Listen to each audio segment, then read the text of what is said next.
Assalamualaikum dear students. This is Professor Tanveer Mustafa, MPhil in English. और आज का जो हमारा टॉपिक है डियर स्टूडेंट्स, ये CSS और PMS को लेके बहुत ही इम्पोर्टेंट टॉपिक है और स्टूडेंट्स की बार बार रिक्वेस्ट को देखते हुए मैं इस टॉपिक को आज रिकॉर्ड कर रहा हूँ। बच्चे के लिए बड़ा मुश्किल होता है इस पोर्शन को करना, लेकिन इंशाल्लाह जब आप ये पूरा लेक्चर सुनेंगे तो आप लोगों को इस टॉपिक में कभी प्रॉब्लम नहीं आएगी। तो स्टार्ट करते हैं आज का टॉपिक हमारा। और आज जो टॉपिक है डियर स्टूडेंट्स वो है प्रेसी राइटिंग।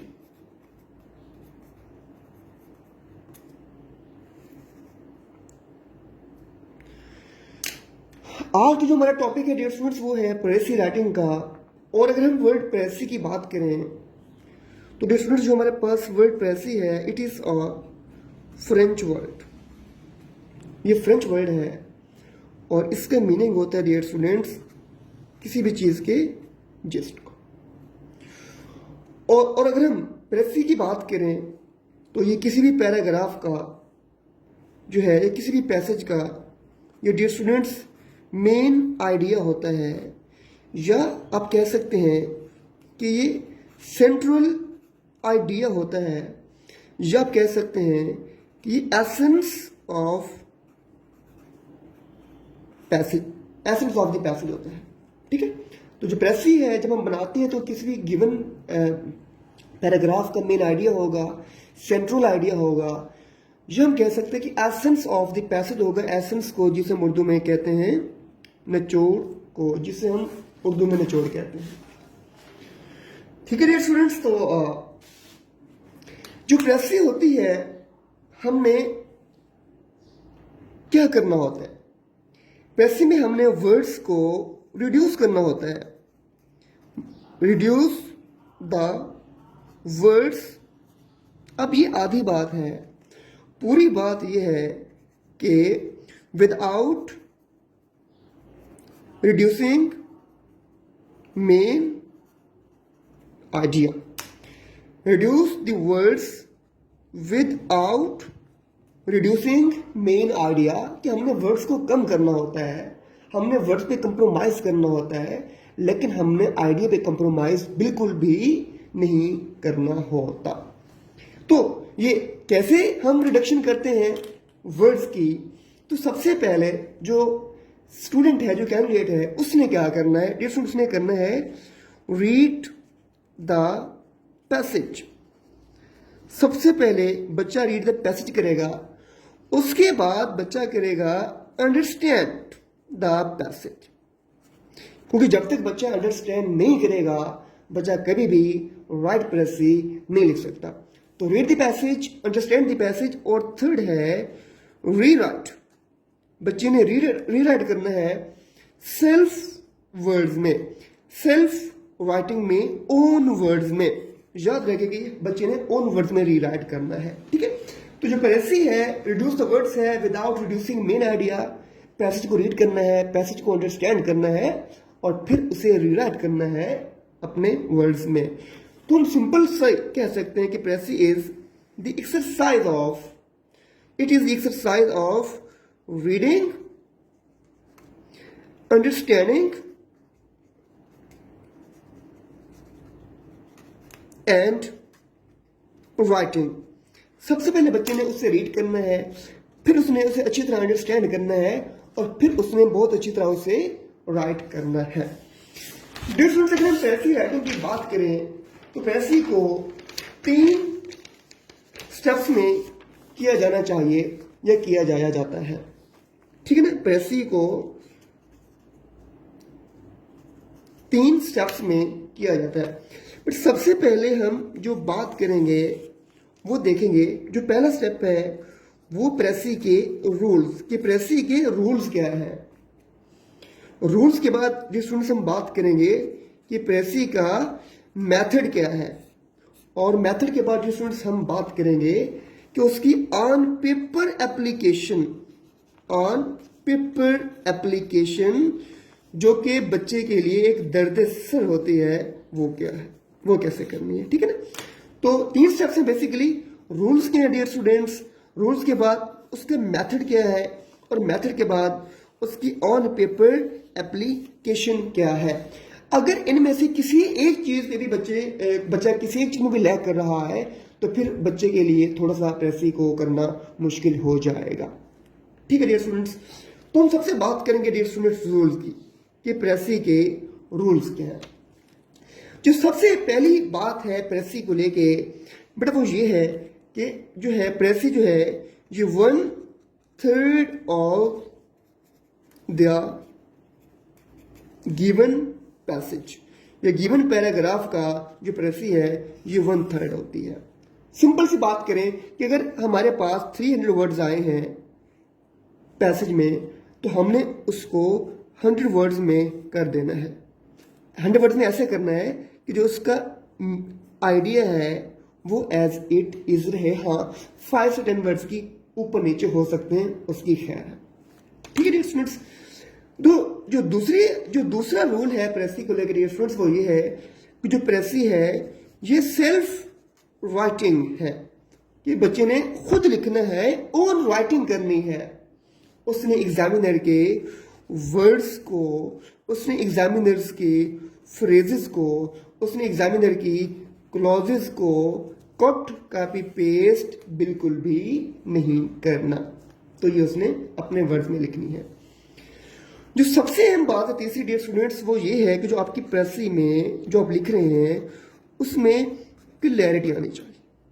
अब क्लैरिटी कैसे आएगी ये बहुत बड़ा क्वेश्चन है, इसको आप गौर से सुनेंगे। डियर स्टूडेंट्स क्लैरिटी 3 तरह से आएगी। सबसे पहली बात क्लैरिटी आएगी सिंपल राइटिंग से, सिंपल राइटिंग से। दूसरी डियर स्टूडेंट्स क्लैरिटी आएगी कोहेजन से, और तीसरी जो क्लैरिटी होगी वो आएगी हमारी डियर स्टूडेंट्स कोहेरेंट से। अब हम तीनों को बारी बारी समझ लेते हैं। अच्छा, बच्चों को एक बहुत बड़ा सीएसएस के बच्चों को बहुत बड़ा प्रॉब्लम होता है। बच्चा समझता है कि मैं कोई मुश्किल वर्ड्स लिखूंगा, जाके भारी भारी वर्ड्स लिखूंगा तो एग्जामिनर पे अच्छा इंप्रेशन पड़ेगा। बेटा ऐसी कोई बात नहीं है। बिल्कुल जितना ज्यादा सिंपल रहेंगे उतना ज्यादा आपके फेल होने के चांसेस कम होंगे। तो सिंपल वर्ड्स में करनी है, किसी मुश्किल वर्ड की कोई जरूरत नहीं है। बच्चा क्या करता है, बच्चे भारी बड़े वर्ड्स लिख के आते हैं, उन्हें उनकी मीनिंग क्लियर नहीं होते, तो वो वर्ड्स मिसफिट होते हैं कंटेक्स्ट को लेके। तो जब वर्ड्स मिसफिट होंगे तो फिर कभी भी आपकी प्रेसी में क्लैरिटी नहीं आएगी। तो सबसे पहली बात यह है कि आपके पेपर में क्लैरिटी के लिए आप लोगों ने सिंपल राइटिंग को फॉलो करना है। दूसरी बात है कोहेजन। बेटे कोहेजन कहते हैं ग्रामेटिकल यूनिटी को, कोहेजन कहते हैं डियर स्टूडेंट्स ग्रामेटिकल यूनिटी को या ग्रामेटिकल कनेक्शन को। आज मैं आप लोगों को एक बात बताऊं, आप लोग को शायद पता ना हो ग्रामर क्यों होती है। ग्रामर का सिर्फ जो one of the main purposes है ग्रामर का वो ये है कि आप जो ग्रामर है वो करेक्ट राइटिंग के लिए हेल्प करती है, और क्लैरिटी हमेशा करेक्ट राइटिंग से ही आती है। एक बात को याद रख लें, ग्रामर किस में हेल्प करती है, करेक्ट राइटिंग में।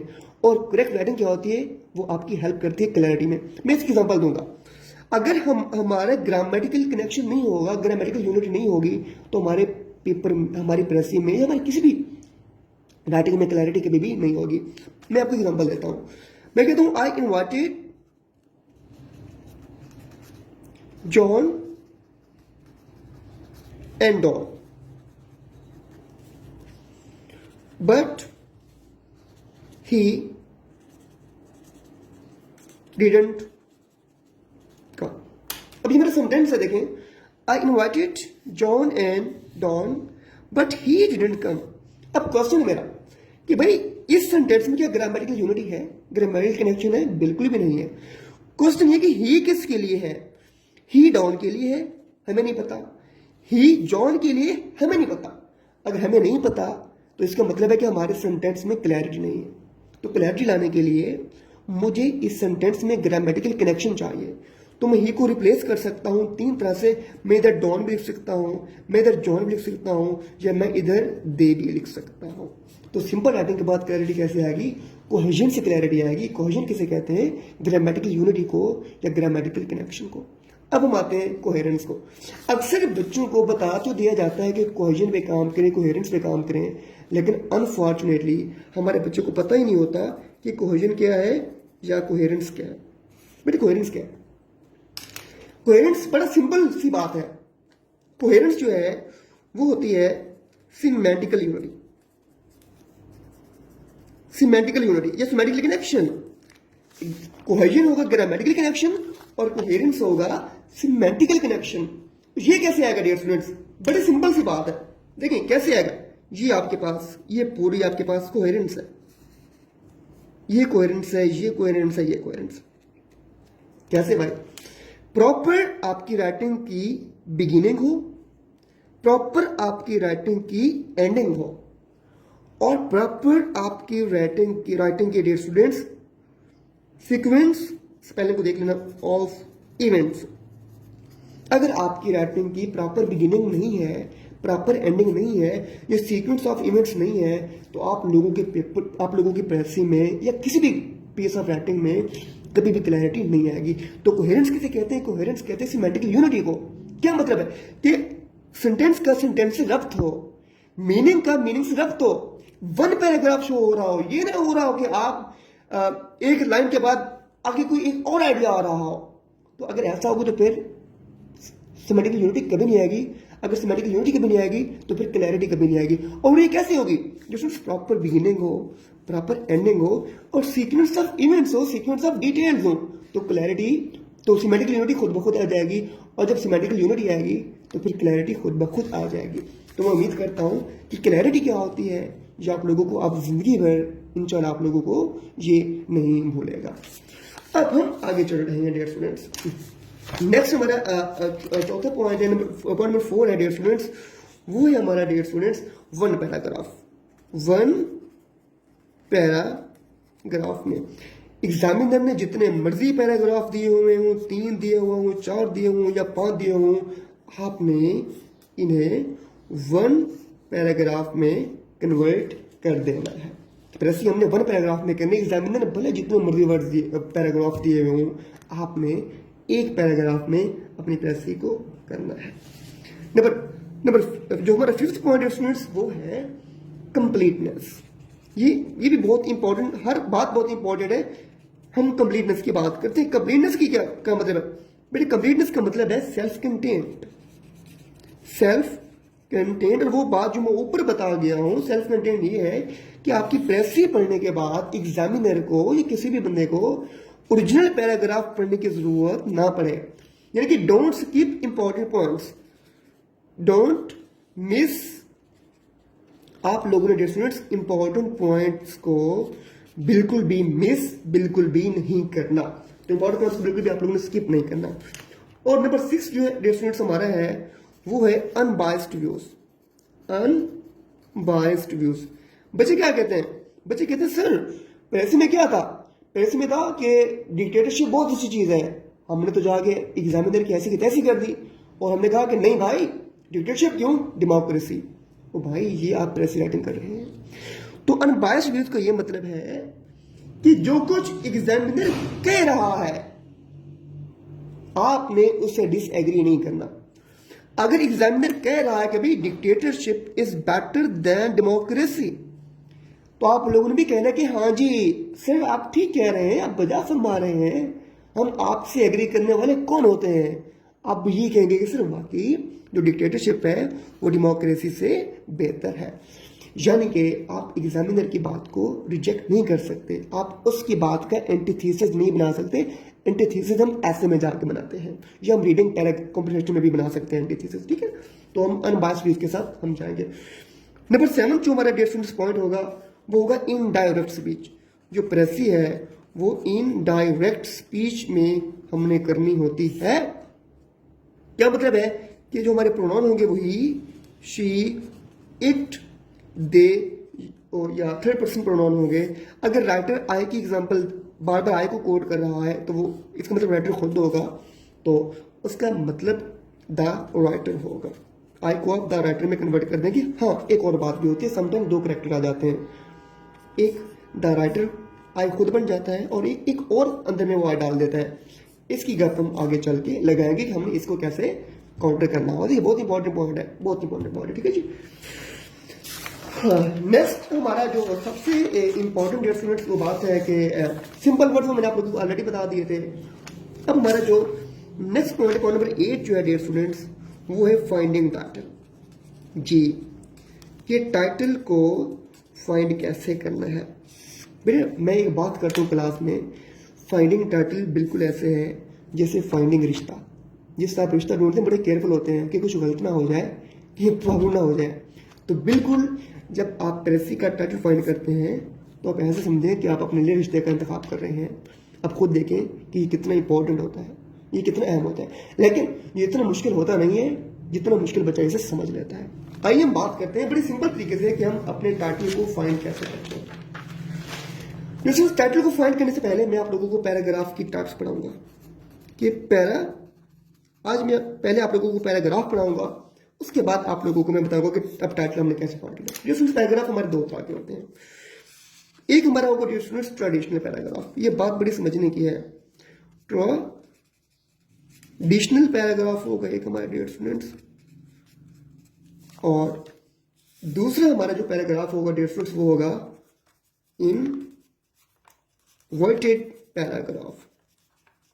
ट्रेडिशनल पैराग्राफ और दूसरा हमारा होगा डियर स्टूडेंट्स इनवर्टेड पैराग्राफ।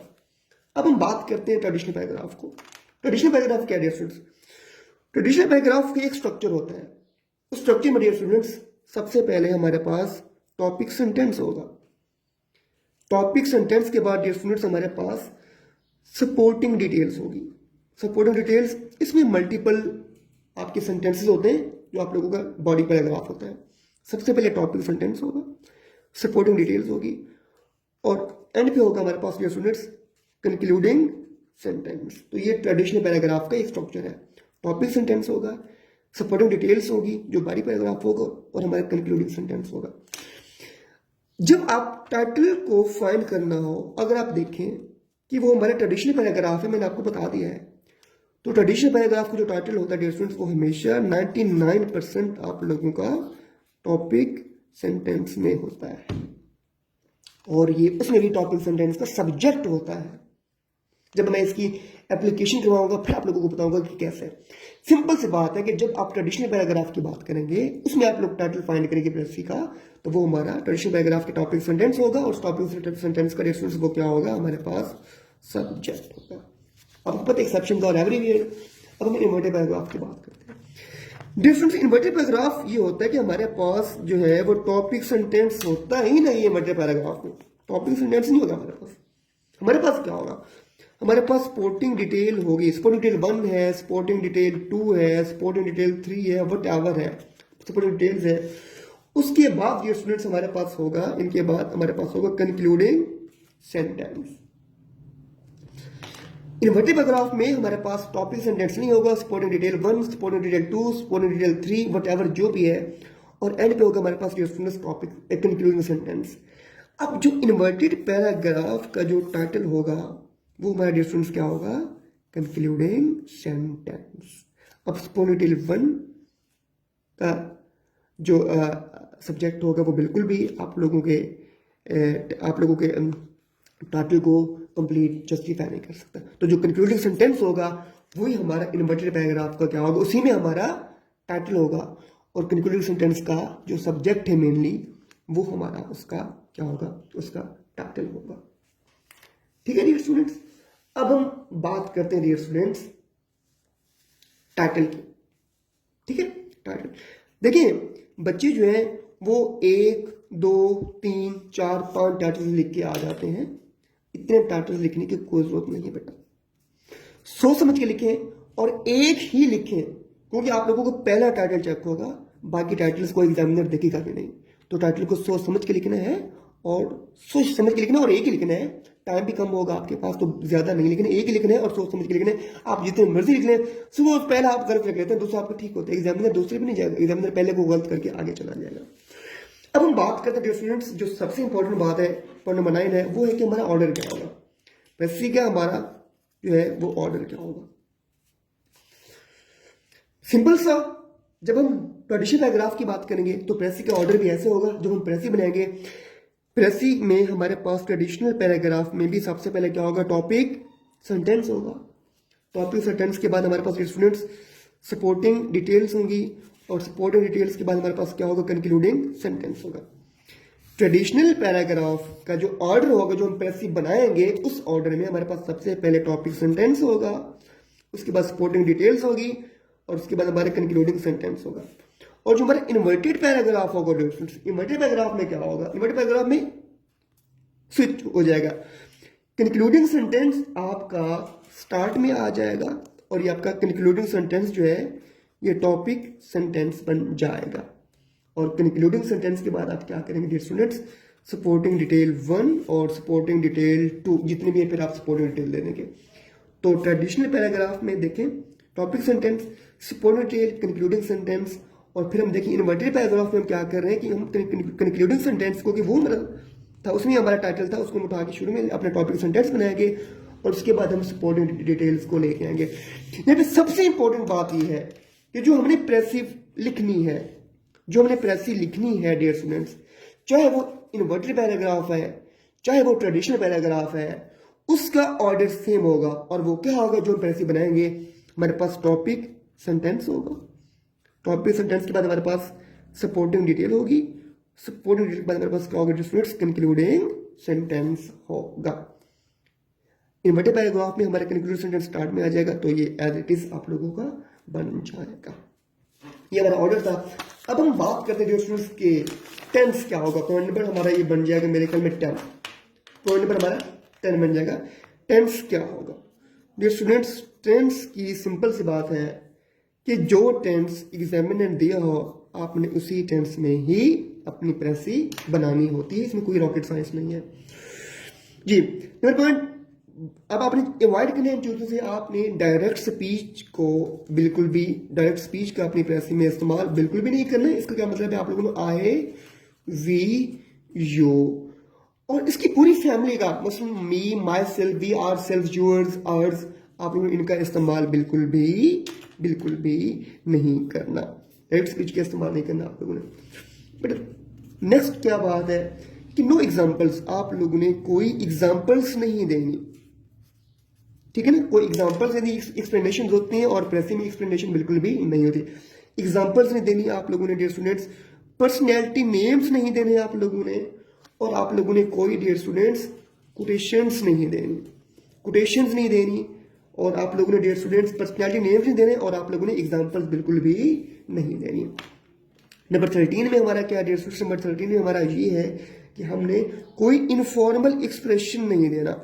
ये बड़ा फन बात है, इनफॉर्मल एक्सप्रेशन हमने बिल्कुल भी नहीं देना। इनफॉर्मल एक्सप्रेशन से बचना है। वो कैसे, जैसे अकॉर्डिंग टू मी हो गया, अकॉर्डिंग टू मी हो गया, इन माई ओपिनियन होगा, या फिर एक्चुअली होगा, आसम होगा, वेरी नाइस होगा, हमारा कॉमी जो कमेंट है वेरी नाइस। इस तरह के आप लोगों ने जो एक्सप्रेशंस हैं वो बिल्कुल भी इस्तेमाल नहीं करना है। उसके बाद स्टूडेंट्स हमने जो है ना कोई इडियम्स का इस्तेमाल नहीं करना, और हमने कोई फिगर ऑफ स्पीच का इस्तेमाल भी, हमने फिगर ऑफ स्पीच का इस्तेमाल बिल्कुल भी हमने अपने उसमें नहीं करना। 15वीं बात है डियर स्टूडेंट्स, हमने बड़ी सीधी, बड़ी डायरेक्ट बात करनी है, बड़ी सीधी बात करनी है। हमने घुमा फिरा कर कोई बात नहीं करनी, हमने बड़ी सीधी बात करनी है।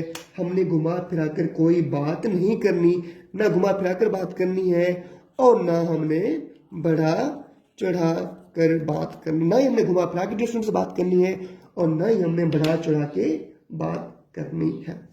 उसके बाद हमारे पास डिस्टेंस क्या होगा, हमारे पास होगा डियर स्टूडेंट्स ये जो ट्रेडिशनल पैराग्राफ होगा। ट्रेडिशनल पैराग्राफ में आप लोगों ने फॉलो द ऑर्डर करना है, फॉलो द ऑर्डर करना है, जो मैं ऊपर बता चुका हूँ कि क्या मतलब है फॉलो द ऑर्डर का, कि टॉपिक सेंटेंस, सपोर्टिंग डिटेल्स और कंक्लूडिंग सेंटेंस। जबकि इन्वर्टेड पैराग्राफ में आप लोग जो है ना वो आप लोगों ने जो है ना वो फॉलो द ऑर्डर बिल्कुल भी नहीं करना है, क्योंकि यहाँ पे आपका जो कंक्लूडिंग सेंटेंस था वो स्टार्ट में आ जाएगा, बाकी आपकी चीजें एज इट इज रहेंगे।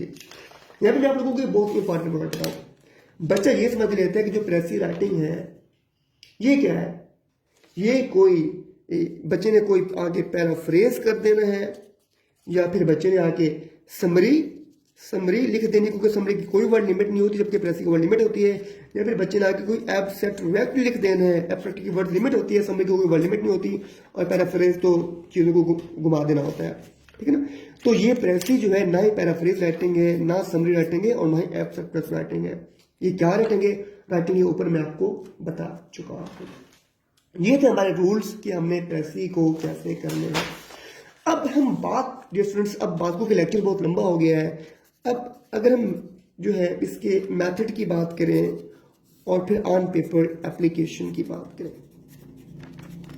मेथड की बात करें, ऑन पेपर एप्लीकेशन की बात करें, तो अब क्योंकि टाइम कम है, मैं ये लेक्चर बहुत लंबा हो जाएगा, तो इसके लिए आप लोग फिर वेट करेंगे, या फिर मेरा 15 जून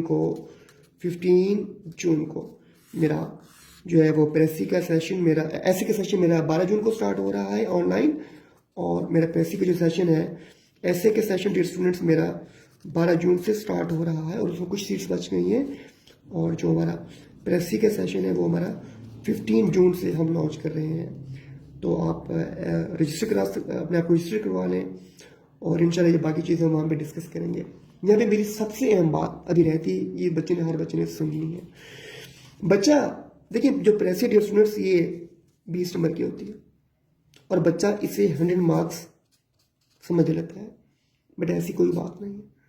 आप लोगों के प्रेसी में सिर्फ 20 नंबर नहीं है।